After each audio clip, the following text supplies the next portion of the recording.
सुखनगर राज्य, जहाँ 3 भाई रहते थे। बड़े का नाम दुर्जन, मंझले का नाम चंचल और सबसे छोटे भाई का नाम था सुधीर। पिताजी गुजर चुके हैं। तीनों भाई का विवाह भी हो गया। आज तीनों भाई पिता की संपत्ति का बंटवारा कर रहे हैं। देखो भाई, मैं सबसे बड़ा हूँ, इसलिए मैं बंटवारे का काम करूँगा। बोलो, तुम लोगों को मंजूर है? भैया मैं तो मंझला हूँ, आप जो कहोगे मुझे स्वीकार है। भैया आप दोनों तो मेरे बड़े भैया हो, मैं तो सबसे छोटा हूँ। आप लोग जो फैसला करोगे मैं उसे स्वीकार कर लूंगा। पिता के जाने के बाद आप दोनों को मैं पिता स्वरूप मानता हूँ। तो फिर ठीक है, सबसे पहले हम खेतों का बंटवारा करते हैं। देखो भाई, हमारे पास 2 खेत हैं और एक मेड़ है।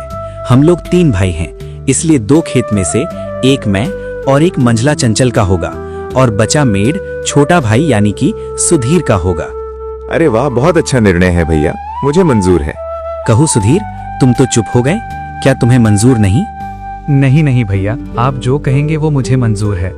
अच्छा तो ठीक है, अब बारी आती है हमारे पिताजी द्वारा लगाए गए आम के पेड़ का।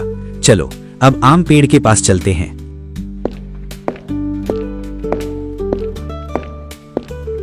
अब तीनों भाई आम के पेड़ के पास आते हैं। आम के पेड़ में 2 डाली है। दोनों डालियों में आम के फल लदे हुए हैं। देखो भाई, ये है आम का पेड़। अब इसका बंटवारा भी कर लेते हैं। देखो, इसमें 2 डाली हैं और एक जड़ है। इन 2 डाली में से एक डाली मेरा होगा और एक चंचल का होगा और जड़ सुधीर का होगा। बहुत अच्छा भैया, ये फैसला भी मुझे मंजूर है। आप लोग तो बड़े हो, मैं तो सबसे छोटा हूँ। मैं भला आप लोगों के बात को कैसे टाल सकता हूँ? मुझे भी मंजूर है भैया।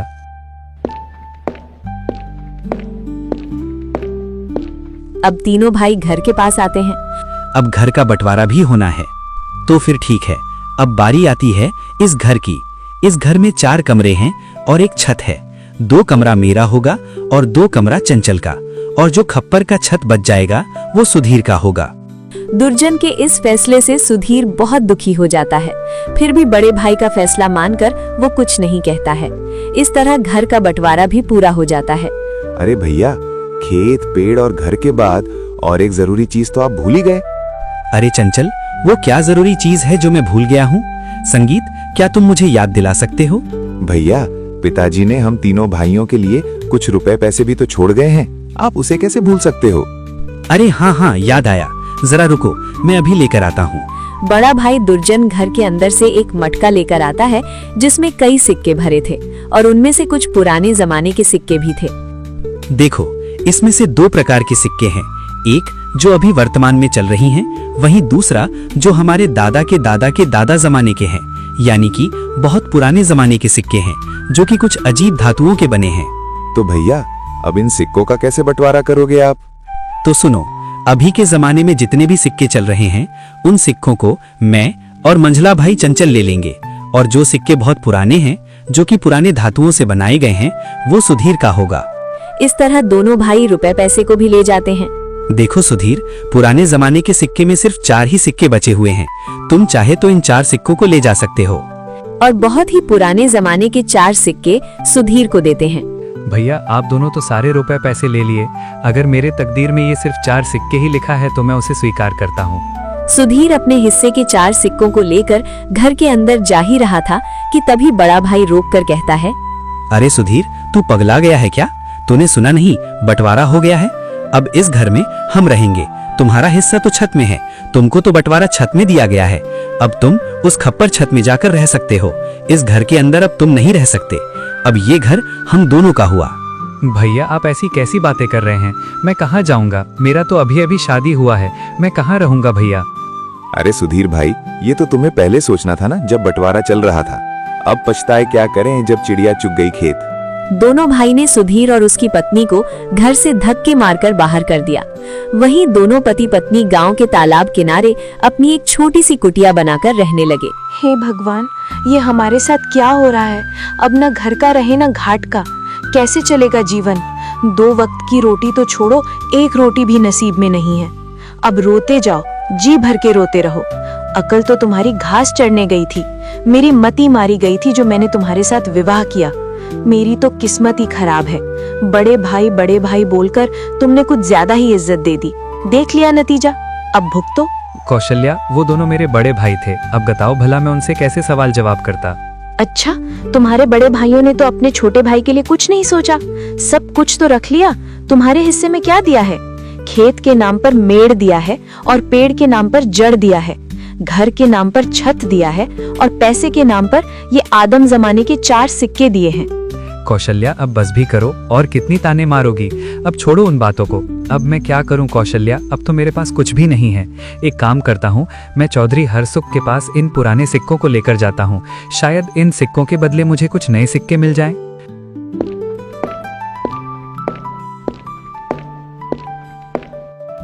सुधीर बड़ी उम्मीदों के साथ उन 4 सिक्कों को लेकर चौधरी हरसुख के पास जाता है। अरे सुधीर, तुम यहाँ? बताओ कैसे आना हुआ? चौधरी जी, मेरे पास ये सिर्फ 4 सिक्के ही हैं। क्या आप इन सिक्कों के बदले मुझे कुछ नए सिक्के दे सकते हैं? अरे सुधीर, ये सिक्के बेकार हैं। अब ये चलन में नहीं रहा। भला तुम्हें इन सिक्कों के बदले कौन पैसे देगा? सच में तुम बहुत भोला हो। अब मैं क्या करूं हे भगवान, मैं तो बर्बाद हो गया, मेरा सब कुछ लुट गया। अब देखो सुधीर, मैंने भी तुम तीनों भाइयों के बंटवारे की बात सुनी है। सुनकर बहुत बुरा लगा। दोनों भाइयों ने तो सब कुछ ले लिया और बदले में तुम्हें कुछ नहीं दिया। ऊपर से उन निर्दयी भाइयों ने तुम्हें घर से भगा भी दिया। हे भगवान, ऐसा भाई तो दुश्मनों को भी ना मिले। अब क्या करूं चौधरी जी, लगता है मेरी तकदीर में कुछ नहीं है। मेरा मर जाना ही ठीक है। तुम्हारा दुख मुझसे देखा नहीं जाता। सुधीर, पता नहीं क्यों, वैसे तो मैं किसी के ऊपर दया नहीं करता, फिर भी तुम्हारा दुख देखकर मेरे जैसे कठोर दिल भी आज पिघल गया। एक काम करो सुधीर, कल से तुम और तुम्हारी पत्नी मेरे खेतों पर काम करो। मैं जितना मजदूरी दूसरी मजदूरों को देता हूँ, उससे ज्यादा मजदूरी मैं तुम दोनों को दूंगा। वैसे भी तुम्हारे पास अभी कोई काम नहीं है। हाँ चौधरी जी, मैं आपके यहाँ काम करूंगा, मेरी पत्नी भी काम करेगी। ठीक है सुधीर, तो फिर कल सुबह से खेत पर काम के लिए आ जाना, और ये तुम अपने सिक्के अपने पास ही रखो। शायद यही तुम्हारी 4 सिक्कों की तकदीर वाली निशानी है।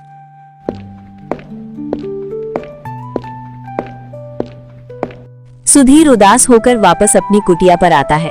सुधीर की पत्नी रास्ता देख रही थी। सुधीर अपनी पत्नी के पास आकर सारी बातें बताने लगता है। अब यही दिन देखना बाकी था, अब हमें दूसरे के खेतों में काम करना पड़ेगा। हाय रे मेरी किस्मत। अब देखो कौशल्या, तुम ज्यादा ज्ञान मत दो, हमें काम मिला है, कैसे काम पर जाना है।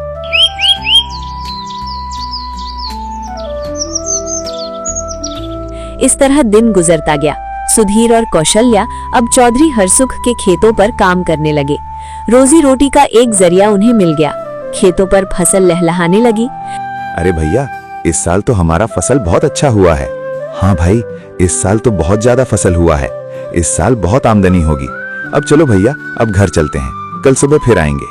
अरे कौशल्या, देखो सुबह से दोपहर हो गया है, खाने का वक्त आ गया है, चलो कुछ खा लेते हैं।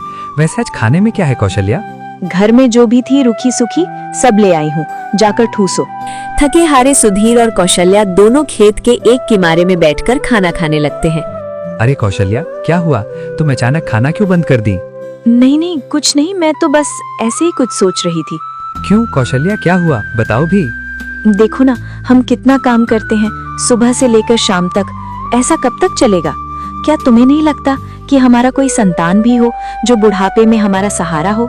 हाँ कौशल्या, बार बार मैं भी यही सोचता हूँ, पर क्या करें, ये सब हमारे हाथ में नहीं, ये तो ऊपर वालों के हाथ में है। पता नहीं किस जन्म की सजा भुगत रही हूँ। भगवान ने तो हमसे मुंह मोड़ लिया है। बेघर होकर हम भटक रहे हैं। हमारे भाग्य में कुछ नहीं, ना कोई संतान, ना कोई जमीन जायदाद। हाँ कौशल्या, अब तो भगवान पर भी भरोसा उठने लगा है। सुधीर और कौशल्या दोनों बातें ही कर रहे थे कि तभी वहाँ अचानक एक चिड़िया आकर बैठ जाती है। अरे ये देखो, ये तो एक चिड़िया है, हमारे पास ही आकर बैठ गई। लगता है इसे भूख लगी है, हमें इसे कुछ खाने को देना चाहिए। हाँ, तुम इसे कुछ खिला दो, शायद भूख के मारे यहाँ आ गया होगा। कौशल्या ने उस चिड़िया को कुछ चावल दे दिए। चिड़िया कुछ देर कौशल्या को देखती रहती है, फिर चिड़िया उस चावल को खाकर उड़ जाती है। सुनिए सुधीर जी, ये फावड़ा उठाओ और मेरे साथ चलो। पर कहाँ? तुम फावड़ा लेकर कहाँ जाने की बातें कर रही हो? ज्यादा सवाल जवाब नहीं, मेरे साथ चलो, आज कुछ जरूरी काम करना है। क्या? कोई जरूरी काम, वो भी इस वक्त रात को? हाँ जी, आज हम वो काम करने जा रहे हैं जिसे आपको पहले ही कर लेना चाहिए था। कौशल्या के कहने पर सुधीर फावड़ा उठाता है। दोनों पति पत्नी अपने उस खेत के मेड़ पर आते हैं जो उन्हें बंटवारे पर मिला था।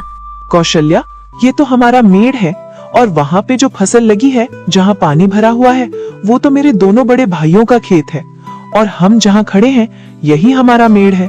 इसीलिए तो मैं तुमको यहाँ लेकर आई हूँ बुद्धू। और सुनो, आप इस मेड़ को अभी के अभी तोड़ दो। ये समस्या तुम्हारे भाइयों की है, तुम्हारी नहीं। ये क्या कह रही हो तुम? इससे तो मेरे दोनों भाइयों के पूरे फसल बर्बाद हो जाएगा। बिना मेड़ के भला खेती कैसे हो सकता है कौशल्या? हमारा मेड़ हमारी मर्जी, तोड़े या रखें। अरे वाह कौशल्या वाह, मुझे पता नहीं था, तुम तो बड़ी होशियार हो, अब मुझे समझ में आ गया। इस तरह कौशल्या और सुधीर ने खेत के सारे मेड़ को तोड़ दिया, जिससे खेतों से पानी बह गया और फसल बर्बाद हो गया।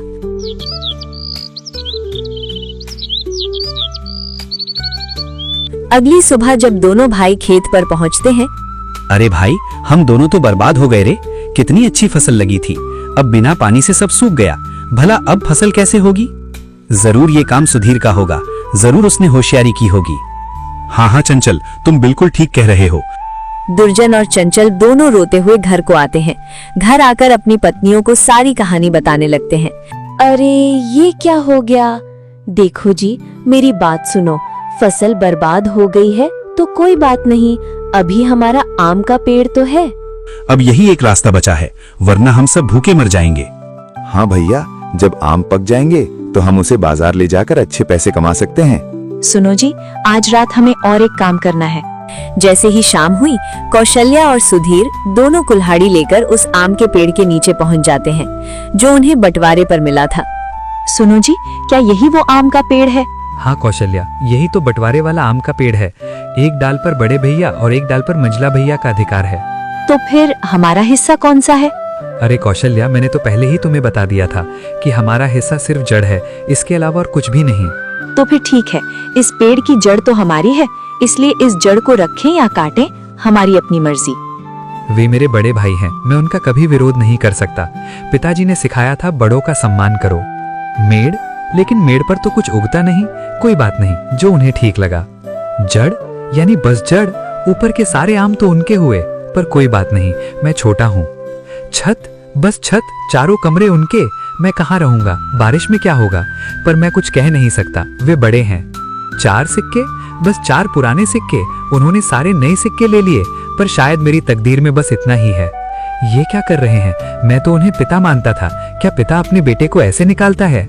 कौशल्या सही कह रही है, मैं बहुत भोला हूँ, मैंने बहुत इज्जत दी और उन्होंने बहुत लूट लिया।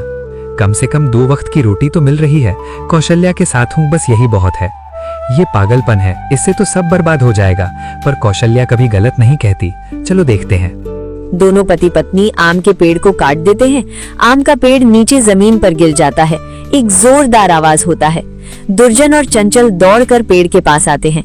सुधीर और कौशल्या को दोनों भाई पकड़ लेते हैं। अच्छा, तो तू है सुधीर, तू हमसे बदला ले रहा है। आज तो तेरा खैर नहीं, तुझे तो इसकी सजा जरूर मिलेगी।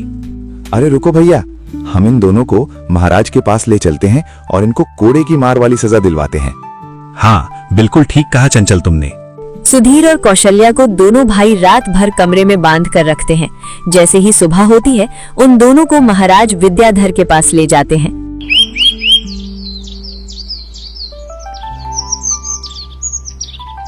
महाराज, इन्होंने हमारे साथ बहुत गलत किया।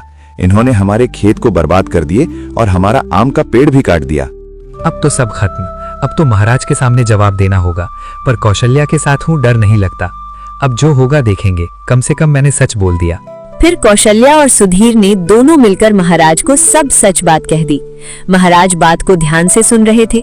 फिर सारी बात अच्छे तरीके से सुनने के बाद महाराज को सब सत्य पता चल चुका था और महाराज ने न्याय करते हुए चंचल और दुर्जन को 20-20 कोड़ों की सजा सुनाई और सुधीर को उसका हिस्सा दिलाया। और इस प्रकार महाराज ने उचित न्याय किया और इस कहानी के अंत में न्याय की जीत हुई और अन्याय की हार हुई। इस कहानी से हमें ये सीख मिलती है कि हमें किसी का भी हिस्सा नहीं मारना चाहिए, किसी के साथ भी बुरा व्यवहार नहीं करना चाहिए।